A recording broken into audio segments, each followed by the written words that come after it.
പ്രത്യാശ നമ്മെ നിരാശരാക്കുന്നില്ല എന്നുള്ളതാണ്. പ്രത്യാശയ്ക്ക് നിരാശയ്ക്ക് ഇടയ്ക്ക് ഒരു വാക്കുണ്ട്, നിശബ്ദത. നിരാശ വരുമ്പോൾ നിശബ്ദതയ്ക്ക് രണ്ട് ഛായുണ്ട്. നിശബ്ദത വരുമ്പോൾ നിരാശ വരുമ്പോൾ നമ്മൾ പ്രത്യാശയിലേക്ക് നയിക്കേണ്ടത് നിശബ്ദതയായിരിക്കണം. നാം രണ്ടാമത്തെ വായനയിൽ വായിച്ചു കേട്ടു, നിന്റെ ശരീരത്തെ സജീവ ബലിയായി അർപ്പിക്കുക. ഈ വിശുദ്ധരെല്ലാം അവരുടെ ശരീരത്തെ, അവരുടെ മനസ്സിനെ, അവർക്കുള്ളതിനെ സജീവ ബലിയായി അർപ്പിച്ചതിന്റെ തെളിവാണ് വിശുദ്ധരായി തീർന്നത്. നിരാശയുണ്ടായപ്പോൾ നിശബ്ദതയോടുകൂടി സഹിച്ച് പ്രത്യാശയിലേക്ക് കണ്ണു പറ്റുന്നതുകൊണ്ടാണ് അവിടുത്തെ വിശുദ്ധരായത്. അതുകൊണ്ട് സ്നേഹമുള്ളവരെ, എൻ്റെ വിശ്വാസ യാത്രയിൽ എങ്ങനെയാണ് തോമസ് ശ്ലീഹ എന്നെ ധൈര്യപ്പെടുത്തിയത്? ഇന്ന് നമുക്കൊരു പ്രതിജ്ഞ എടുക്കാം, എനിക്ക് വിശുദ്ധനാകും, വിശുദ്ധിയാകാം.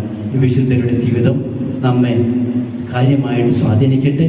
പ്രത്യാശയുടെ തീർത്ഥാടകരാകാനും വിശുദ്ധരാകാനും ഈ ജൂബിലി വർഷം നമുക്ക്